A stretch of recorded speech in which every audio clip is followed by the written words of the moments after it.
personal views and opinions expressed by our podcast guests are their own and are not legal advice or official statements by their organizations. Hello, my name is Debbie Reynolds. They call me the Data Diva. This is the Data Diva Talks Privacy podcast, where we discuss data privacy issues with industry leaders around the world with information that businesses need to know now. I have a very special guest on the show, Arielle Garcia. She is the founder of ASG Solutions. She's also an advisor, advocate. She focuses on privacy and data ethics, and she's an expert in media and tech. So welcome. Thank you for having me. Excited to be part of this. Well, I'm excited to have you on the show. I actually had the pleasure of seeing you speak in New York a couple of years ago at a Catch event. I think the IAB was having a conference. There was some other media advertising conference that was happening in New York at that time, I remember. So it had a lot of marketing people. And I was very impressed with you and your presentation. We're connected on LinkedIn anyway, but then I saw you recently, within the last few months, quoted in an article in Digiday about ad tech and privacy. And I thought, oh, we should have her on the show. I'm happy to have you here. And I would love for you to introduce yourself. Just tell your trajectory of your career. How did you get to where you are now? Yeah, sure. So I have an unusual trajectory. About a little over 10 years ago now, I joined a global media agency called as an administrative assistant. And my plan was go to law school at night and then go change the world or something. And back when I had started law school, this was just before GDPR was about to take effect. I was growing in my career back at the media agency and so on and so forth. And it was an e-discovery class that I took. I was an evening student, so it was my third year out of 4. It was an e-discovery class, and my e-discovery professor was talking about how disruptive GDPR was going to be to his line of work. And then I would go to work, and no one was really talking about GDPR stateside in the ad industry yet. And whatever conversations there were like, we're capitalists, so we'll be fine over here. I'm sure it's nothing. And so I realized that there was opportunity here for me to learn everything I could about this, because inevitably, yes, it would be relevant and important to understand privacy in advertising. And so that led to me ultimately leading CCPA readiness efforts, which turned into me becoming chief privacy officer. I then September of last year, very loudly resigned from my role as chief privacy officer, because my concept of what was so exciting about the advertising industry and being a privacy practitioner within it is, hey, we're sitting between billions of dollars of ad budget and platforms that control the information economy. Seems like a pretty good chance to make change and to demonstrate how being responsible stewards of customer data and things like that translate into business impact. What I found was just the incentive structures are so broken that there's a paralysis. And so I left in order to break free from that entropy. And now I founded ASG Solutions to really help marketers achieve sustainable growth through more respectful and responsible advertising and data use. Well, that's an admirable goal. So I'm glad you broke free, and I'm happy to see you being quoted in articles and magazines. You definitely have struck a chord, especially with me, as my space is emerging technology and privacy. Tell me a little bit I love what you said about the brokenness of this incentive system. Yeah. How do we get out of this brokenness, I guess?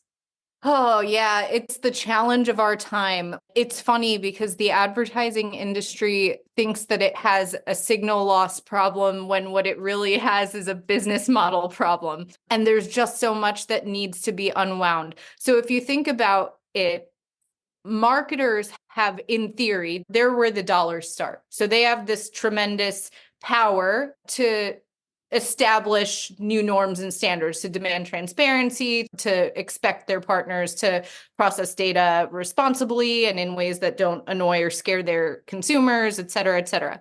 However, the reality is CMO tenure is 2 years or something like that at this point, and they just want to keep their jobs.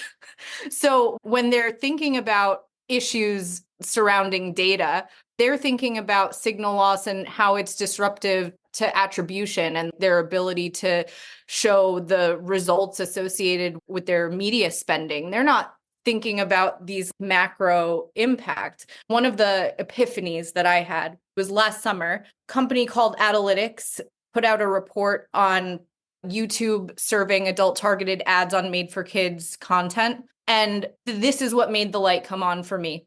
You had brands that were, let's say, financial services brands that were trying to target adults, and they were having their ads served on kids' content.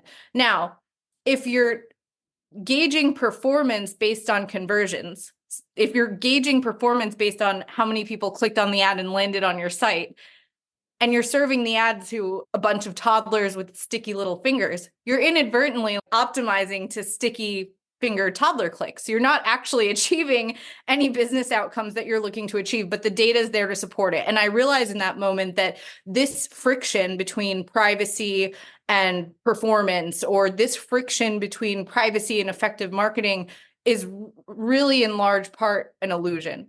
So my hypothesis here is that the more that comes to light, and obviously I do believe that there's some willful blindness in here on basically all sides, marketers included. But if you make that reality unavoidable, then hopefully slowly in time, you'll have enough new CMOs join that are willing to take on the challenge. And then what it takes is having a nice roadmap that makes them confident that at the end of cleaning up their supply chain and their campaign governance and their data practices, they're going to have something to show for it at the end that's not just increased media costs. Right. To me, it really should be a bottom line issue because basically a lot of advertisers are paying for, like you say, a sticky finger toddler who can't buy the car that you're advertising to them. Yeah, the way I frame that issue is marketers today are paying for bad data to reach fake people on unsafe sites while democracy dies. And yet they're doing so in the name of efficiency, allegedly, and for effectiveness, allegedly. And the core of that is the vanity metric issue. So you show me a marketer that needs a report that's going to make it look like their ads performed well, and I'll show you a vendor that's willing to give it to you. Yeah, that's true. I feel like we go back and forth between qualitative and quantitative metrics where people, their eyes light up when they see numbers, but maybe that's not the best quality in terms of who they need to reach. I know Analytics, and I actually did a webinar with them when that report came out about YouTube. It's pretty interesting. He's a really cool guy, Christoph. But let's talk about this medical transcription. So before we started recording, you were telling me about this case about medical transcription using AI and voice recorders. So I had told you that I had an experience where I have this high-tech doctor and they use all these wacky AI things, including voice recordings, which I personally like because it's instead of the doctor trying to type stuff, they can actually look you in the eye and talk while it's the recording. But I'm always concerned about who else listens to the recording, what else is happening with this recording. And there was a case that came up that you want to chat about that talks a little bit about some of those types of services. Yep. So a few weeks back, news broke about Publicis, which is another global agency holding company, Publicis's role in the opioid epidemic. And so part of the settlement related to work they did for Purdue that involved recruiting doctors to record doctor-patient conversations. And what they did with that doctor-patient dialogue data was they farmed it for insights into what made patients reluctant to go on OxyContin, for example. And what they use that data for is to inform doctor education efforts to overcome those patient anxieties. And they recommended, I don't know if they actually went through with it, but they recommended approaches for proactive patient education as well, that according to the Massachusetts complaint, included convincing people that it was safe to take opioids in higher and higher doses. And so I think to your point, so I actually wrote an op-ed about this because the other thing that happened is after the settlement news broke, an employee of a Publicis unit called Performix posted on LinkedIn, her name's Emily Deschamps, about how she lost both of her parents to opioids, and she didn't know anything about these complaints against Publicis until the settlement came out. And she essentially asked them, like, what do you say to employees like me? And I actually wrote an op-ed about this. And one of the things that I said in it was, I'm not saying that this data can't be used for positive outcomes. I'm saying that the industry does not have the incentive structures in place to limit itself in that way. So I think with the example you give of your doctor, it's exactly that. There are perfectly legitimate ways for this data to be used when you're providing consent. I would argue that there's no legitimate need that outweighs the risk for this data to be usable for advertising. The industry is not responsible or accountable or anything enough for that. In those types of situations, what I think about is that even though the story broke about, like you say, about this data being used for advertising, which it shouldn't be, I find when you dig deeper, just a lot of things happen wrong. It's like a chain of events that happened that should not have happened.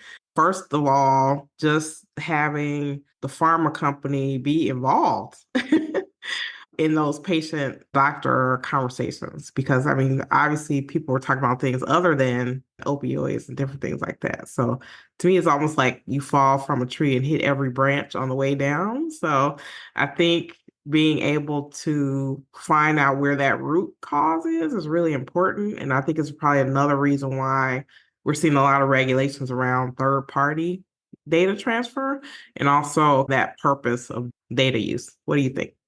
That's exactly it. Because so much of the conversation from an ad tech industry perspective is around how do we get as cute as possible, around what constitutes PI and what's de-identified and all of that. To the extent that the laws are dealing with that, we just see a ton of loopholes codified and a lot of workarounds. It's really something that I'm very interested to see is how the CPPA is going to go about enforcing its data minimization and purpose limitation provisions and bringing that notion here of data being used in ways that are compatible with the purpose for which it was collected. I'm very interested to see how that'll play out. We see the explosion of retail media. And this is where I've always thought that transparency and being responsible with people's data is the business imperative, because one could imagine that we could figure out a way to explain to people how their purchase data is used to enable advertising beyond the walls of the retailer's website, let's say. In the absence of that, however, and without restraint, because I have questions also about sensitive data and sensitive purchases and things like that, that I'm, as an aside, also interested in the absence of actually figuring out what that way is to convey the value exchange, I think we're going to end up in the same exact spot that we're in now. And so I'm very interested to see how those purpose limitation provisions play out in the context of a lot of the ad tech developments that we're seeing. On a similar note, all of the alternative identifier solutions, again, it depends on what notice looks like. So with UID 2.0, it would appear to be in everyone's interest if there's one standardized way to explain to people what they're opting into. But we all know that when you actually explain this to people and give them real meaningful choice, some people choose no. And so in the process of hanging on desperately to scale, we're going to end up sacrificing the durability of those approaches. So I'm very keen to see how these concepts play out. Yeah. One thing that I'm really interested in, and the US hasn't yet, I've not seen anyone try to articulate it anyway or codify it in any type of law or regulation, but we have a problem where there are these legalese, 80-page notices and policies that people don't read. No one has time to read that stuff, but it's sort of like wink, wink, we're being transparent, but the things that people really want to know about is buried in 100 pages of legalese and text. So what do you think about that? Like creating that transparency through better explainability, I guess. Yeah, look, I think that that is a piece of the puzzle. I also think that the reality is there are just certain risks that people won't be able to comprehend. An example of that is how ad tech related data is used to enable warrantless surveillance. I know the FTC gently suggested that that should be included in one's privacy policy. I think the bigger question here is, what are the substantive limits that need to accompany better explainability for this all to work? I don't think that it's all one thing or all another. I don't think that the notice and choice regime solves for some of the harms that are just not easily perceived by basically anyone. I agree with that. Yeah. Definitely tough. There are a lot of issues. So I'm happy to see people like you that are really chipping away at this mountain, basically, of issues and trying to make sense of it all. What is happening in the world right now that you see in tech or data that is concerning you most, or privacy? We touched on this a little bit with the Verilog discussion that we had, but obviously post Dobbs, there's been heightened emphasis on the use of sensitive data and the collection of sensitive data in advertising. And obviously, the FTC has done a lot of work recently around sensitive location data. The Avast order was particularly interesting because, and the blog that was posted yesterday, I know it won't be yesterday by the time this airs, but the blog that browsing data is per se sensitive, full stop. So I'm very encouraged to see some progress being made on that front, because when you talk about privacy, there's like a tendency to start with the regulations. I always think about these data policy issues as being at the intersection of privacy, consumer protection, competition. On a very human level, I'm particularly worried about the uses of data that result in the greatest potential harm, especially to the vulnerable. So for me, sensitive data is absolutely one of those areas, but I am really encouraged to see some progress start to be made around that. And I'm also excited to see what happens with Washington My Health, My Data Act. I think that that's going to be fascinating to watch the industry respond. I know how this all works. I feel like it's going to take quite some time before anything meaningful happens, but at least having something to codify some type of protection around health data and sensitive data more broadly is something that is encouraging to see. I would love your thoughts. You mentioned it, so I want to go there about the link between competition and privacy. I had a spirited debate many years ago with someone who's in antitrust, and they didn't think that it had anything to do with privacy. There was no linkage there, and I just don't agree with that. Obviously, you don't either. So, what are your thoughts? There's no way to build a healthy market without getting those two right. Where I get frustrated, though, is I was just talking to someone else about this.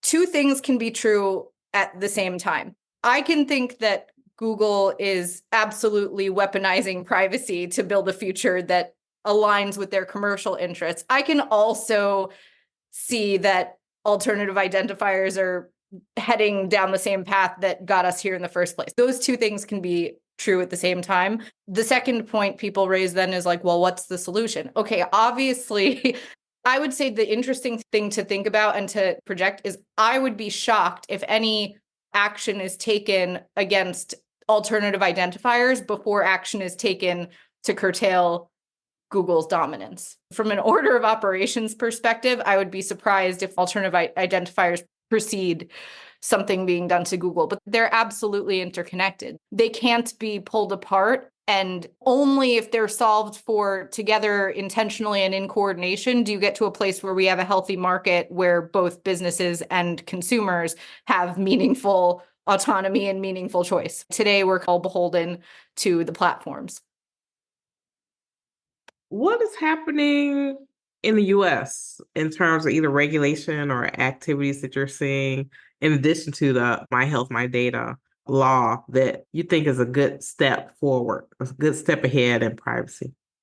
I think that the work that the FTC has been doing is the most impactful and the most fascinating to watch. One of the things I've been prioritizing in a lot of the writing and posting that I do is amplifying some of those orders and the blogs, the insights that they're sharing, because quite honestly, the industry narrative likes to drown out a lot of that stuff. And it's actually really fascinating. I posted something yesterday about the business blog post that apparently was surprising. And there were others in the industry that found it worth reposting like it was a big deal. Like they didn't recognize that this dialogue was happening. To me, it's obvious. I've been watching this since like GoodRx, and then you saw X mode. And I've been watching this happen, but you realize that when at the same time you have industry association conferences and so on and so forth, all pretending everything's absolutely fine and dandy, nothing's going to change, you realize that the narrative is dominated by one view that is not necessarily representative of the reality here. So I think that the FTC's work is great. I also appreciate that. I think back to the GoodRx order and the fact that that analysis went into customer match and sharing data via Pixel and the difference between data shared via standard event parameters or custom event parameters. It's something that I think would surprise a lot of people in the industry that are not tracking this stuff, because again, prevailing industry narrative is regulators have no idea how any of this stuff works. And I think that that's so clearly not true. And then the second thing I would say that I am excited about is I think it's fascinating, the enforcement decisions, the first ones that California has taken. If you take a step back to the beginning of this conversation, you asked how some of this changes and you make the reality unavoidable to marketers. That seems to be what California is doing, which is wonderful, because yes, you can absolutely go after the roots of the problem. You can try and take action against the platforms who have all of the resources in the world and to whom a lot of this is a cost of doing business. You can go after dodgy intermediaries. You can do all of that. Or you can go after where the money starts. And that's another interesting path to force downstream accountability. So I think that's kind of fascinating. And I'm curious to see whether that's an intentional strategy that's going to continue or a happy accident, because with Sephora, for example, they doubled down on not providing an opt-out, you know? Yeah, Sephora is interesting. People that had actually read the law, they would know that they should have been doing that stuff anyway. So when Sephora settlement came out, the clutching of pearls and rendering of garments was just crazy. Just get with the program, folks. You're not supposed to do this. You're supposed to give people choices. You're supposed to give them transparency. And especially a big company like that, who should know better? A lot of smaller companies, they're concerned, but these bigger companies, and this is the reason why they go after those bigger companies, because they want to set an example of what you definitely should not be doing with people's data. Tell me a little bit about, how do you think just this AI gold rush is changing privacy, whether it's making it more visible, definitely making it more challenging? What do you think? Yeah, I agree with that. In the context of ad tech, especially, I worry that AI provides a new cloak for things to hide behind. So one of the things I'm watching play out, we also come full circle back to competition. One of the things we're talking about is Google's privacy sandbox. So here's what I'm seeing. I'm seeing on the one hand, they have this privacy sandbox solution that is incredibly confusing, incredibly expensive for companies to integrate with, for what may well be pretty lackluster results. And then on the other hand, they have Performance Max, which is a don't worry about it, we got this product. It's going to be very difficult to see how they're benefiting from data from across their properties. It's going to be very difficult to hold companies with these types of products accountable for discriminatory outcomes, for example. This has always been challenging, even when we could see the targeting parameters, let alone when it's a don't worry, we got this. And you multiply that by the algorithm type of approach, the typical refusal to accept accountability. So for so many reasons, I worry about this. I also worry that, again, industry challenges, AI is the buzzword. It's like the hot topic that everyone's excited about. And unfortunately, what I see happening with products like Performance Max and products like Advantage Plus is conditioning marketers to relinquish greater control and to relinquish even more transparency. And that's just not a behavioral change that is going to yield good outcomes for basically anybody except for the platforms. Yeah, I was really dismayed by the way a lot of this cookie litigation went in terms of people saying, hey, we need to get rid of cookies. And it's like, well, cookies are like a vehicle for stuff that people want to do that they shouldn't be doing. So I would much rather have people focus on the third party data sharing without someone's knowledge or consent rather than trying to fixate on a cookie. Because I think if I compare a cookie to what's happening in the sandbox of Google with topics, I would much rather have a cookie than someone downloading all my browser history and then analyzing it. You know what I'm saying? I honestly think it's the same. The difference is that before everyone could do it and now only Google can do it. So yes, I guess if we forget the market effect and the fact that it is what's empowering this market for alternative identifiers, we can put that aside for a second. But yes, maybe incremental privacy gains if you're comfortable with Google being the keeper of all of the data. There is no net change other than that this data is now solely in their possession. And then, like I said, you take that and you pair it with, in reality, from a macro perspective in the market, you have alternative IDs, you have fingerprinting that's going to happen in the absence of it. So I agree with you. At the end of the day, I don't know that we're getting to a place that's better at all.